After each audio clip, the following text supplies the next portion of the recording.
Olá pessoal, bom dia, sejamos bem-vindos a mais um momento dos episódios diários em que estamos estudando o livro Pão Nosso de uma maneira sequenciada. Estamos no capítulo 67, intitulado Má Vontade.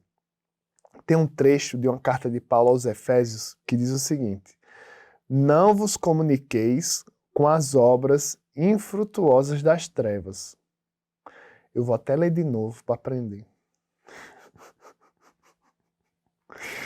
Não vos comuniqueis com as obras infrutuosas das trevas.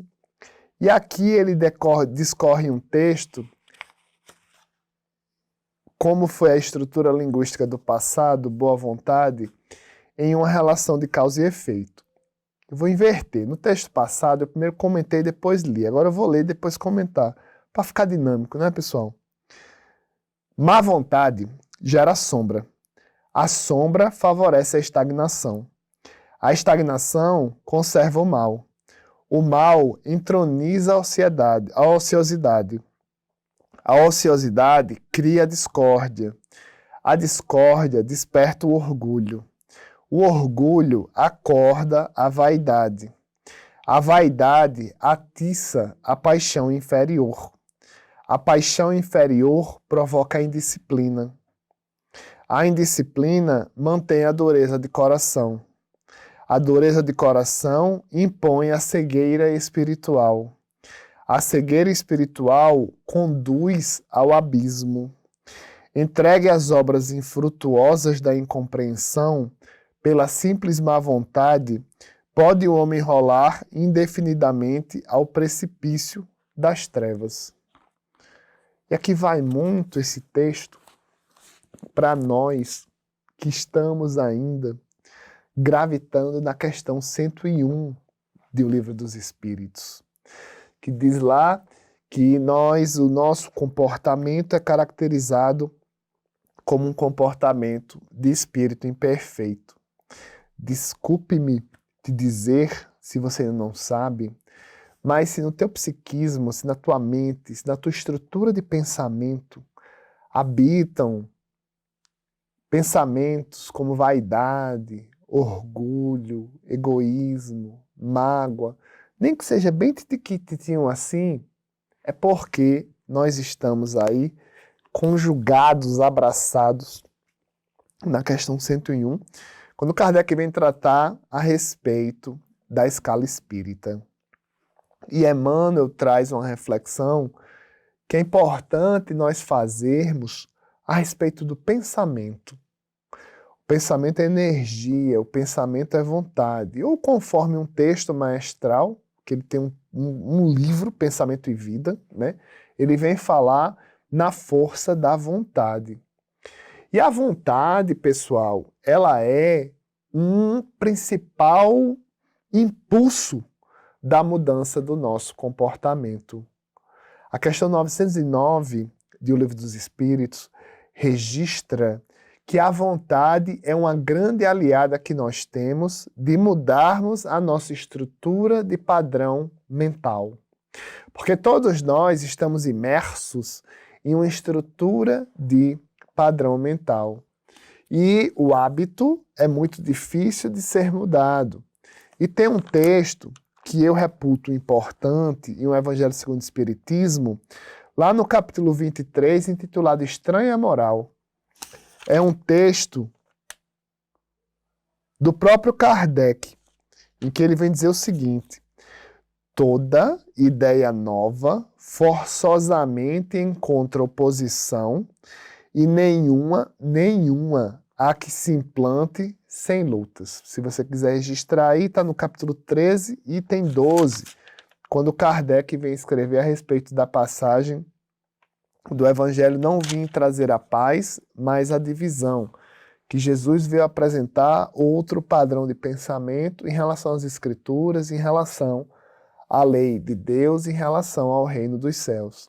E quando Kardec destaca aqui que toda ideia nova forçosamente encontra oposição e nenhuma há que se implante sem lutas, é uma reflexão que nós devemos fazer para mudarmos a nossa estrutura de padrão mental, para sairmos do ponto que eventualmente nos leve aos precipícios aqui da má vontade, conforme registra Emmanuel, no último parágrafo desse texto da noite de hoje.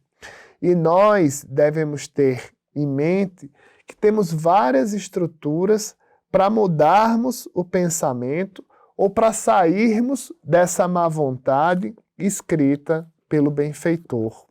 Uma delas é a fé em Deus, mas principalmente a fé que nós devemos ter em si.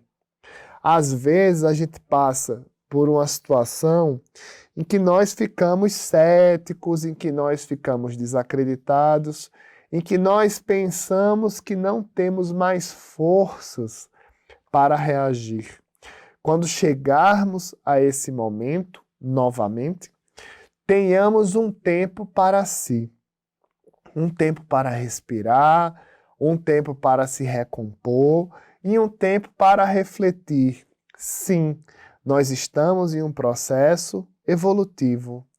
Nós estamos em um processo de imperfeição moral, de descobrimento cristão. A premissa do descobrimento cristão é um analgésico para a dor da culpa.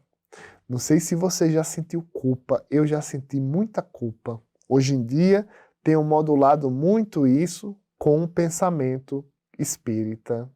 E o pensamento espírita nos apresenta, para as nossas más vontades da execução da fé, o trabalho, a força do hábito. E a expressão é essa, pessoal, vê bem, força do hábito. Porque para nós girarmos energia, para nós sairmos de onde nós estamos ilhados, nós precisamos de força, de um impulso, de quebrar a inércia. Caso contrário, nós vamos nos alimentando e nós vamos sedimentando, nós vamos nos sentando e vendo a vida passar.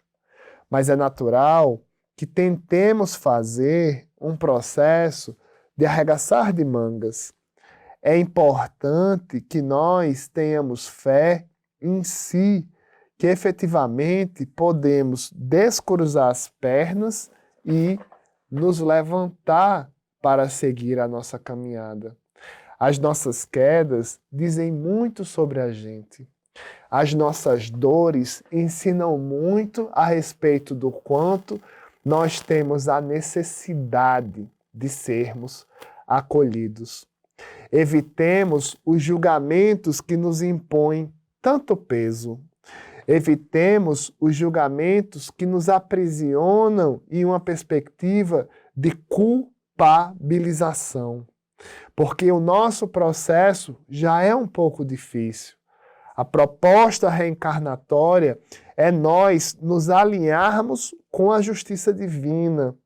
Somos nós com Deus, só nós dois. Se você também for demodê, um tete-a-tete, um olho no olho, uma parceria, um ombro no ombro. Está lá escrito na questão 171 do Livro dos Espíritos. O dogma que se baseia na reencarnação é uma nova porta que Deus nos abre. Como se dissesse, meu filho, minha filha, você errou e não tem nadinha. Não tem nadinha. Você só vai se encontrar com você. Porque o processo de retificação do nosso erro somos nós, com Deus e com o tempo. Para isso, nós temos a obra de Jesus, que nos serve como se fosse um fôlego de vida, para quando nós estivermos, conforme o Cristo mesmo fala, cansados e sobrecarregados. No Vinde a Mim é um recorte para um público específico. Específico. Quem está no precipício. Quem está desacreditado. Quem está cansado e sobrecarregado. Que possamos chacoalhar essa má vontade e continuarmos a nossa vida com a glória, com a glória que é a oportunidade da reencarnação. Um beijo e até a próxima.